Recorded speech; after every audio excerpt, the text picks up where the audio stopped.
నమస్కారం metro news కి స్వాగతం. ముందుగా ముఖ్యాంశాలు. టెక్నాలజీతో ఇసుక త్రవ్వకాలు పకడ్బందీగా పర్యవేక్షించాలి. మైనింగ్ సమీక్షలో అధికారులను ఆదేశించిన సీఎం చంద్రబాబు.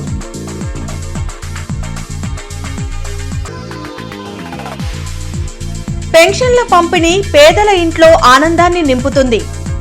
ఇచ్చిన ప్రతి హామీని కూటమి ప్రభుత్వం నెరవేరుస్తుందన్న ఎమ్మెల్యే నసీర్.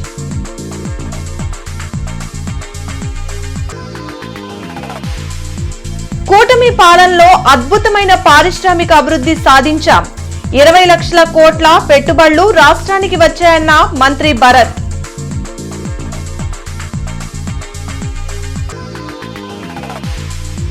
పోస్ట్ చట్టంపై కలెక్టరేట్లో అవగాహన కార్యక్రమం. ప్రతి ఉద్యోగి చట్టంపై అవగాహన పెంచుకోవాలన్న రాయపాటి శైలజ. టెక్నాలజీని వినియోగిస్తూ ఉచిత ఇసుక త్రవ్వకాల పర్యవేక్షణను పకడ్బందీగా చేయాలని అధికారులను ముఖ్యమంత్రి చంద్రబాబు ఆదేశించారు.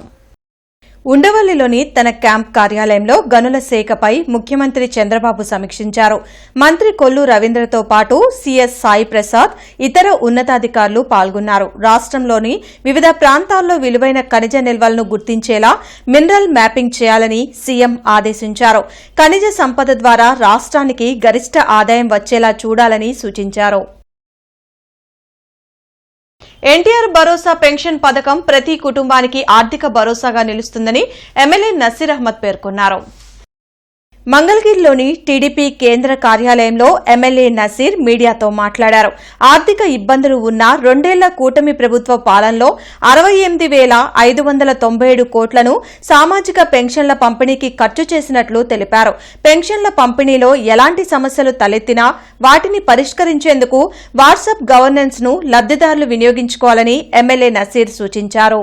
ఒక ఇంట్లో పెద్ద దిక్కుకున్నటువంటి పెద్దవారు చనిపోతే ఆ ఇంట్లో ఉన్నటువంటి మహిళకు వెంటనే అదే నెలలో స్పౌస్ గ్రౌండ్స్లో పెన్షన్ అందించేటువంటి కార్యక్రమం కానీ, ఈ విధంగా గత ప్రభుత్వంలో ప్రజలకు ఇచ్చినటువంటి వాగ్దానాలన్నీ పక్కన పెట్టి సామాజిక పెన్షన్లు కూడా ఎగ్గొట్టేటువంటి ప్రయత్నం చేసినటువంటి జగన్మోహన్ రెడ్డి సర్కారు ఒక పక్కనైతే ఈరోజు సామాజిక బాధ్యతతో అన్ని వర్గాల ప్రజలకు న్యాయం చేయాలనేటువంటి ఒక దృఢ సంకల్పంతో మా నాయకుడు చంద్రబాబు నాయుడు గారు, కూటమి ప్రభుత్వం ఎన్ని ఆర్థిక ఇబ్బందులున్నా కూడా రాష్ట్రాన్ని అతలాకుతలం చేసి ఆర్థిక సంక్షోభంలో ఉన్నటువంటి పరిస్థితులు కూడా పూర్తిగా ఈరోజు రాష్ట్ర మహిళా కమిషన్ చైర్పర్సన్ రాయపాటి శైలజ కలెక్టరేట్లోని ఎస్ఆర్ శంకరన్ హాల్లో ఏర్పాటు చేసిన పోస్ట్ యాక్ట్ 2013 అవగాహన కార్యక్రమంలో పాల్గొన్నారు. మహిళలు సురక్షితమైన గౌరవప్రదమైన వాతావరణంలో విధులు నిర్వహించేలా చూడడం ప్రతి సంస్థ బాధ్యత అని రాష్ట్ర మహిళా కమిషన్ చైర్పర్సన్ రాయపాటి శైలజ అన్నారు. కార్యాలయాల్లో మహిళలపై లైంగిక వేధింపుల నివారణ, నిషేధం, పరిష్కారం కోసం రూపొందించిన పోస్ట్ చట్టంపై ప్రతి ఉద్యోగికి అవగాహన ఉండాలని చెప్పారు. ప్రభుత్వ, ప్రైవేటు సంస్థలు చట్టాన్ని సమర్థవంతంగా అమలు చేయడంతో పాటు అంతర్గత ఫిర్యాదుల కమిటీలను ఏర్పాటు చేసి ఫిర్యాదుల్ని సత్వరమే పరిష్కరించే విధంగా చర్యలు తీసుకోవాలన్నారు. మెయిన్ థింగ్ పాష్ యాక్ట్లో మెయిన్ థింగ్ ఏదైతే ఉందో ఇంటర్నల్ కంప్లైంట్స్ కమిటీ కానివ్వండి, ఇంటర్నల్ కమిటీ అనేది ఎక్కడా కూడా ఫామ్ చేయట్లేదు. చాలామంది చాలా లైట్గా తీసుకుంటున్నారు. ఆడవాళ్ళు పడే ఇబ్బందుల్ని, ఏదైతే వర్క్ ప్లేస్లో పడే ఇబ్బందుల్ని చాలా లైట్గా తీసుకొని అదంత పెద్ద విషయం కాదులే అన్నట్టు కనీసం ఇంటర్నల్ కంప్లైంట్స్ కమిటీ కూడా ఫామ్ చేయకుండా కొన్ని కంపెనీస్ కానివ్వండి, కాలేజెస్ కానివ్వండి, దీనివల్ల ఏంటంటే ఇంటర్నల్గా సాల్వ్ అవ్వాల్సిన ప్రాబ్లమ్స్ చాలా కూడా కమిషన్ వరకు వస్తున్నాయి. ఇలా లైంగిక వేధింపుల మీద స్టార్టింగ్ మనం మొదటి నుంచి చూస్తుంటే యూజువల్లీ ఎక్కువగా మెడికల్ కాలేజెస్లో, యూనివర్సిటీస్లో, అలాగే గవర్నమెంట్ డిపార్ట్స్ కానివ్వండి, అన్ని చోట్ల కూడా ప్రాబ్లం అనేది ఉంది. అంటే రిపోర్ట్ అవ్వట్లేదు కాబట్టి హెరాస్మెంట్ జరగట్లేదు అనే దానిని అని అనుకోలేం. మాకు న్యాయం జరుగుతుందో లేదో అని చాలామంది కూడా ఈ కంప్లైంట్ ఇవ్వడానికి ముందుకు రావట్లేదు. కాబట్టి మేము ఇలా రివ్యూ మీటింగ్స్ పెట్టి ప్రతి హెచ్ఓడి కూడా వాళ్ళు రెస్పాన్సిబిలిటీ తీసుకోవాలి వాళ్ళ డిపార్ట్మెంట్కి. కూటమి ప్రభుత్వం అధికారంలోకి వచ్చిన 2 ఏళ్లలోనే ఏపీ పారిశ్రామిక రంగంలో అద్భుతమైన ప్రగతిని సాధించిందని మంత్రి టీజీ భరత్ అన్నారు. 2 ఏళ్లలో పరిశ్రమల శాఖ సాధించిన అభివృద్ధిని ఆయన వెలగపూడి సచివాలయంలో మీడియాకు వెల్లడించారు. గత వైసీపీ ప్రభుత్వం పారిశ్రామికవేత్తలను వేధించడం వల్లనే ఇక్కడ పరిశ్రమలు స్థాపించకుండా ఇతర రాష్ట్రాలకు తరలి వెళ్లారని గుర్తు చేశారు. ఈజ్ ఆఫ్ డూయింగ్ బిజినెస్ తో ఏపీలో పెట్టుబడులు పెట్టేందుకు దిగ్గజ కంపెనీలు ముందుకు వస్తున్నాయని మంత్రి పేర్కొన్నారు. భారీ ప్రాజెక్టుల ద్వారా యువతకు పెద్ద ఎత్తున ఉపాధి అవకాశాలు లభిస్తాయని మంత్రి భరత్ తెలిపారు. Only state that has declined here is Andhra Pradesh. అది 19 to 24. ఇది పరిస్థితి అన్నమాట. అప్పుడు 19 to 24 సేమ్ థింగ్. 19 to 24లో అదే మనం 2 yearsలో 18 SIPB బోర్డ్స్ జరగడం జరిగింది. క్యాబినెట్స్ చూస్తే టోటల్ 5 yearsకి వాళ్ళు ఓన్లీ 50 క్యాబినెట్స్, మనం 2 yearsకి ఆల్రెడీ లేటెస్ట్ తీసుకుంటే 51 క్యాబినెట్స్ కావడం జరిగింది.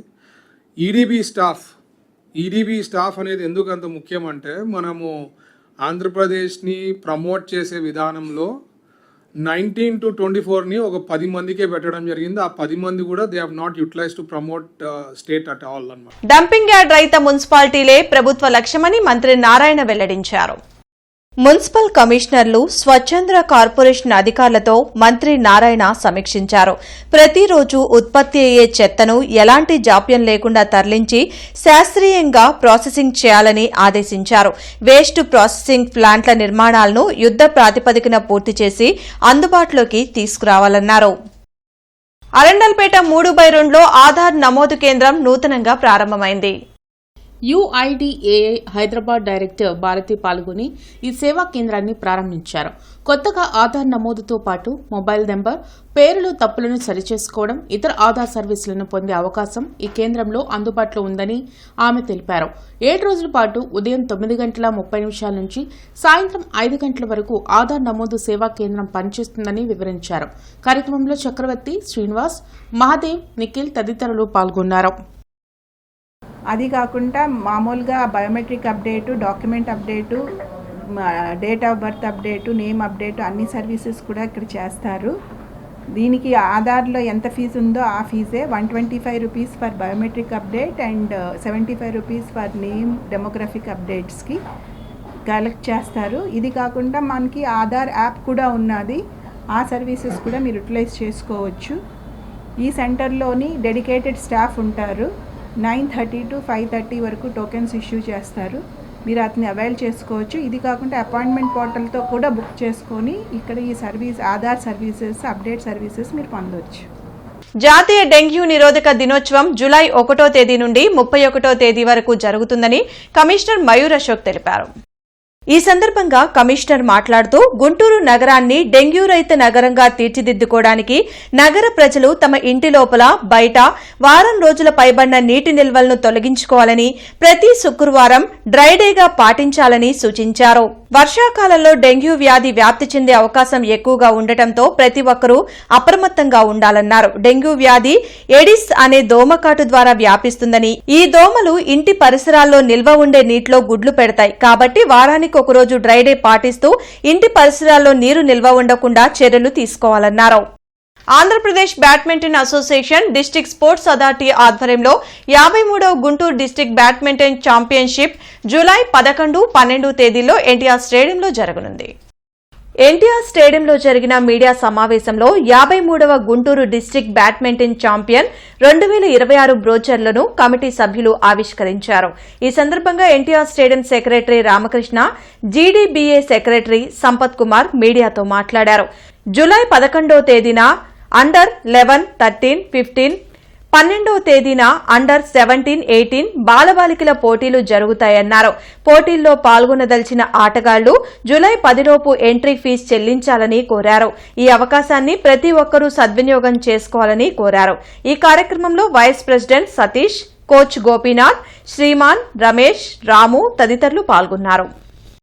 ఎన్టీఆర్ మున్సిపల్ స్టేడియం కమిటీ వారి సహకారంతో మేము రేపు 11th and 12th next Saturday కాకుండా ఆ next Saturday 11th and 12th జూలైన Guntur district tournament జరగబోతున్నాం.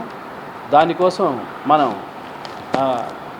2 daysలో under 11, under 13, under 15 ఆ 3 వచ్చేసి ఫస్ట్ డే రోజున జరుగుతుంది టోర్నమెంట్. అలానే second day under 17, under 19 men and women అది 2 days విజయవంతంగా చేయడానికి మా కమిటీ, మా సెక్రటరీ గారు వజ్జా రామకృష్ణ గారి ద్వారా ఈ కమిటీ మా డిస్ట్రిక్ట్ బ్యాడ్మింటన్ అసోసియేషన్ ఆధ్వర్యంలో ఇక్కడ టోర్నమెంట్ జరగడానికి సహాయ సహకారాలు అందిస్తున్నారు. వారి పర్మిషన్ కోసం ఈరోజు లెటర్ ఇవ్వడం జరిగింది మన ఈ స్టేడియం ముందుగానే. సో వారు పర్మిషన్ ఇచ్చిన సందర్భంగా మేము ఈరోజు ఈ బ్రోచర్ లాంచ్ చేయటం జరిగింది. 53వ గుంటూరు డిస్ట్రిక్ట్ షటిల్ టోర్నమెంటు మన స్టేడియంలో ఎన్టీఆర్ స్టేడియంలో పెడుతున్నందుకు మాకు చాలా సంతోషంగా ఉంది. ఎందుకంటే మా కమిటీ వచ్చిన తర్వాత ఈ స్టేడియంలో బాస్కెట్బాల్ టోర్నమెంట్ పెట్టాము, అట్లానే ఈ డిస్ట్రిక్ట్ టోర్నమెంట్ కూడా పెడుతున్నాము. ఈ జిల్లా ప్లేయర్స్ అందరూ ఇక్కడికి వస్తారు. మాకు 6 కోట్లు ఉన్నాయి ఈ స్టేడియంలో. మేము కొత్తగా కూడా ఏం చేసామంటే కొత్త కోచ్ని ఏర్పాటు చేసాం. ఇప్పుడు మీరందరూ కూడా గుంటూరు నగరవాసులందరూ కూడా ఈ స్టేడియంని సద్వినియోగం చేసుకొని మంచి కోచ్ వచ్చాడు, మీకు మంచి ట్రైనింగ్ ఉంటుంది ఇక్కడ. ఆచార్య ఎన్జీ రంగా వ్యవసాయ విశ్వవిద్యాలయం సామాజిక విజ్ఞాన కళాశాల పరిధిలోని మిల్లెట్స్ యూనిట్ లామ్ ఆధ్వర్యంలో మానవతా సంస్థ మహిళలకు నిర్వహించిన మిల్లెట్స్ ఆహార పదార్థాల తయారీపై 5 రోజుల శిక్షణ కార్యక్రమం విజయవంతంగా ముగిసింది. ఈ శిక్షణ మహిళల్లో ఆరోగ్య అవగాహనతో పాటు స్వయం ఉపాధిపై నూతన ఉత్సాహాన్ని నింపింది. ఈ కార్యక్రమానికి ముఖ్య అతిథిగా హాజరైన millets training program coordinator doctor M S Chaitanya Kumari మాట్లాడుతూ ప్రస్తుత కాలంలో ప్రజలు ఆరోగ్య పరిస్థితులను దృష్టిలో ఉంచుకొని ప్రతి ఒక్కరూ రోజువారీ ఆహారంలో కనీసం 80 గ్రాముల లోపు చిరుధాన్యాలను భాగం చేసుకోవాలని సూచించారు. మిల్లెట్స్లో సమృద్ధిగా పోషక విలువలు ఉండడంతో పాటు తక్కువ ఖర్చుతో అందుబాటులో ఉంటాయని, మధుమేహం, రక్తపోటు, ఊబకాయం వంటి జీవనశైలి వ్యాధులను నియంత్రించడంలో చిరుధాన్యాలు ఎంతో ఉపయోగపడతాయని తెలిపారు. చిరుధాన్యాల వినియోగాన్ని ప్రజల్లో విస్తృతంగా ప్రోత్సహించేందుకు విశ్వవిద్యాలయం పలు కార్యక్రమాలు నిర్వహిస్తుందని ఆమె పేర్కొన్నారు. మహిళలకు మిల్లెట్స్ ఆహార పదార్థాల తయారీలో శిక్షణ, పోటీలు, మొబైల్ వ్యాన్ల ద్వారా ప్రత్యక్ష ప్రదర్శనలు, తయారు చేసిన ఉత్పత్తుల విక్రయాలు, స్వయం ఉపాధి పొందాలనుకునే వారికి మిల్లెట్స్ యూనిట్ ద్వారా అవసరమైన సహకారం అందిస్తున్నట్లు వివరించారు.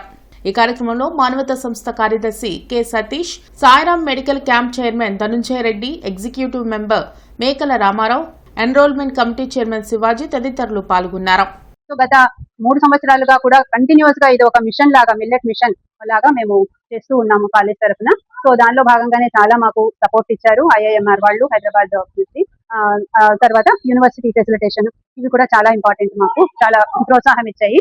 అందులో ఇలా NGOs తో ఎస్పెషల్లీ ఇప్పుడు మనకి PPP మోడ్ లో వెళ్ళమంటున్నారు కాబట్టి అన్ని ప్రోగ్రామ్స్ కూడా పబ్లిక్ ప్రైవేట్ పార్ట్నర్షిప్ తోనే మనము వెళ్తున్నాము. దానిలో ఇది మంచి ఒక ఇనిషియేటివ్ గా మనం చెప్పుకోవచ్చు.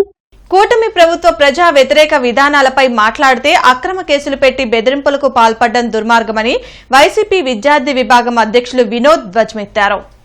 పెనుమక రైతులు వారి సమస్యలను మాజీ సీఎం జగన్ దృష్టికి తెచ్చారు కాబట్టి రాజధాని ప్రాంతంలో వైసీపీ నేతలు పర్యటన చేపట్టారని అన్నారు.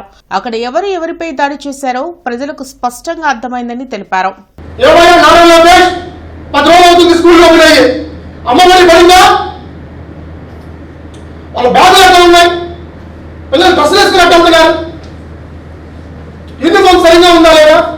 చూసుకోవా బాబు, ఏ కాడికి ఆ రెడ్డి ముక్క తీసుకొని వచ్చి ఇదిగో ఇదిగో అట్లా తిరుగుతున్నాం. ఏమొచ్చింది? కళ్ళు మూసుకుంటే 2.5 ఏళ్ళు గడిచిపోయింది, ఇంకా సమయం లేదు, ఇంకా 2.5 ఏళ్ళే ఉంది, అంతకింత అనుభవిస్తాడు. జాతీయ వైద్యుల దినోత్సవం సందర్భంగా IMA ఆధ్వర్యంలో 5 సీనియర్ వైద్యులకు సన్మానం జరగనుంది. రేపు జాతీయ వైద్యుల దినోత్సవం సందర్భంగా IMA గుంటూరు శాఖ ఆధ్వర్యంలో వివిధ వైద్య విభాగాల్లో సుదీర్ఘకాలంగా ఉత్తమ సేవలు అందిస్తున్న 5 వైద్యులను సన్మానిస్తున్నట్లు IMA గుంటూరు శాఖ అధ్యక్ష కార్యదర్శులు doctor T Sevakumar, doctor B Saikrishna తెలిపారు. జూలై 1వ తేదీ బుధవారం సాయంత్రం స్థానిక కలెక్టర్ బంగ్లా రోడ్లోని GMA హాల్లో నిర్వహించే కార్యక్రమంలో senior physicians doctor P Shivadeva Prasad, anaesthesia వైద్య నిపుణులు doctor NTR university of health sciences మాజీ రిజిస్టర్ డాక్టర్ తన్నీరు వేణుగోపాలరావు, ప్రముఖ యూరాలజిస్ట్ డాక్టర్ చేబ్రోలు విశ్వేశ్వరరావు, నేత్ర వైద్య నిపుణులు డాక్టర్ ధరణికోట ఉదయ్ కుమార్లను సన్మానిస్తున్నట్లు వారు తెలిపారు. IMA గుంటూరు శాఖ వైద్యులు అందరూ ఈ జాతీయ వైద్యుల దినోత్సవ కార్యక్రమంలో పాల్గొనాలని ఆయన కోరారు. గుళ్లపల్లి సుబ్బారావు సేవా సంస్థ ఆధ్వర్యంలో ప్రముఖ వైద్యులు డాక్టర్ మద్దినేని గోపాలకృష్ణకు జీవన సాఫల్య పురస్కారం అన్నమయ్య కళావేదికలో జరిగింది. శ్రీ వెంకటేశ్వర స్వామివారి దేవస్థానంలోని అన్నమయ్య కళావేదికలో జరిగిన సన్మాన కార్యక్రమానికి రిటైర్డ్ న్యాయమూర్తులు జస్టిస్ ఆకుల వెంకట శేషసాయి, జస్టిస్ గన్నమనేని రామకృష్ణ ప్రసాద్ ముఖ్య అతిథులుగా హాజరయ్యారు. ఈ కార్యక్రమాన్ని దేవస్థానం అధ్యక్షులు మస్తానయ్య జ్యోతి ప్రజ్వలన చేసి ప్రారంభించారు. ఈ సందర్భంగా అతిథులు మాట్లాడుతూ వైద్య రంగం ద్వారా డాక్టర్ మద్దినేని గోపాలకృష్ణ ప్రజలకు ఎంతో సేవ చేస్తున్నారని కొనియాడారు. అలాంటి గొప్ప వ్యక్తికి జీవన సాఫల్య పురస్కారం అందించిన గుళ్లపల్లి సుబ్బారావు సేవా సంస్థ నిర్వాహకుల్ని అభినందనీయులన్నారు.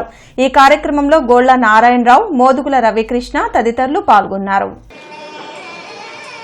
సౌమ్య మాధవదేవ సేవా సంస్థయై యావత్ గుంటూరు సేవలో సుప్రసిద్ధిగాంచిన సాధనముగా సవినయముగా సమర్పితమైన సమ్మాన వాణి మణిహారం.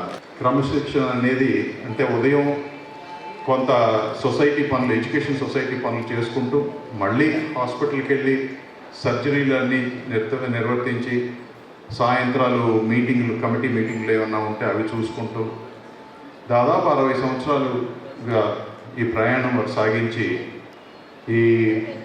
వారు ఇప్పటికే ఈ పురస్కారం వారికి ఇవ్వడం అనేది ఆ పురస్కారానికే అందం. అందుకని నేను మొదట్లో చెప్పాను. వారికి ముందుగా జన్మదిన సందర్భంగా అభినందనలు, శుభాకాంక్షలు తెలియజేస్తూ వారు అనేక కార్యక్రమాలు, సేవా కార్యక్రమాలు చేయాలని మనస్ఫూర్తిగా స్వామివారిని వేడుకుంటూ, ఇక్కడ నాకు ఆయన బ్లాంక్ చెక్ ఇచ్చేవాడు. ప్రతి నెల ఒక ప్రోగ్రాం నన్ను అడిగే పని లేదు, నీ ఇష్టం అని ఉంటాడు. అంటే అంత బ్లాంక్గా చెప్పింది ఆయన. మామూలుగా ఎవరైనా ఏ ప్రోగ్రాం పెడుతున్నావు ఏంటి అని అడుగుతారు. కానీ ఆయన మరి ఇక్కడ ఉన్నటువంటి అట్మాస్ఫియర్ కానీ, వాతావరణం కానీ, కార్యక్రమాల యందు మనం చేసే ఈ కార్యక్రమాల యందు ఆయనకి సంతృప్తిగా ఉంది. అందుకని బ్లాంక్ చెక్గా ఇచ్చాడు. అటువంటి ఇంకా ఎన్నో కార్యక్రమాలు ఇక్కడ ఈ దేవాలయంలో చేశాడు, వేరే కార్యక్రమాలు అనేక చోట్ల చేశాడు. ఎమ్మెల్యే గల్లా మాధవి ఆదేశాల మేరకు గుంటూరు పశ్చిమ నియోజకవర్గ టీడీపీ కార్యాలయంలో తెలుగు మహిళా అధ్యక్షురాలు ముత్తినేని శివలీల, ప్రధాన కార్యదర్శి చెంబేటి మణికుమారి ప్రజా గ్రీవెన్స్ కార్యక్రమాన్ని నిర్వహించారు. ఈ సందర్భంగా వారు మాట్లాడుతూ ప్రజలు తెలిపిన ప్రతి సమస్యను నమోదు చేసుకుని ఎమ్మెల్యే గల్లా మాధవి దృష్టికి తీసుకువెళ్లి త్వరితగతిన పరిష్కరించేందుకు చర్యలు తీసుకుంటామని హామీ ఇచ్చారు. ఎమ్మెల్యే గల్లా మాధవి ప్రజలకు ఎల్లప్పుడూ అందుబాటులో ఉంటూ ప్రజా సమస్యల పరిష్కారానికి ప్రత్యేక ప్రాధాన్యత ఇస్తున్నారని వారు పేర్కొన్నారు. ప్రజా సంక్షేమం, భద్రత, సాధికారత కోసం ప్రభుత్వం మరియు ప్రజా ప్రతినిధులు కట్టుబడి పనిచేస్తున్నారని తెలిపారు. బులెటిన్ ముగించే ముందు ముఖ్యాంశాలు మరోసారి. టెక్నాలజీతో ఇసుక త్రవ్వకాలు పకడ్బందీగా పర్యవేక్షించాలి. మైనింగ్ సమీక్షలో అధికారులను ఆదేశించిన సీఎం చంద్రబాబు.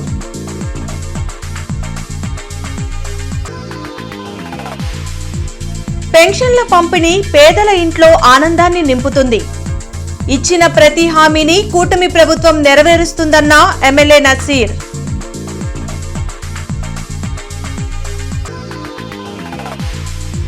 కూటమి పాలనలో అద్భుతమైన పారిశ్రామిక అభివృద్ధి సాధించాం. 20 లక్షల కోట్ల పెట్టుబడులు రాష్ట్రానికి వచ్చాయన్న మంత్రి భరత్.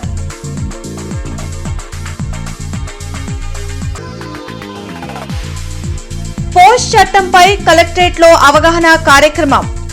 ప్రతి ఉద్యోగి చట్టంపై అవగాహన పెంచుకోవాలన్న రాయపాటి శైలజ. ఈ వార్తలు ఇంతటితో సమాప్తం. నమస్కారం.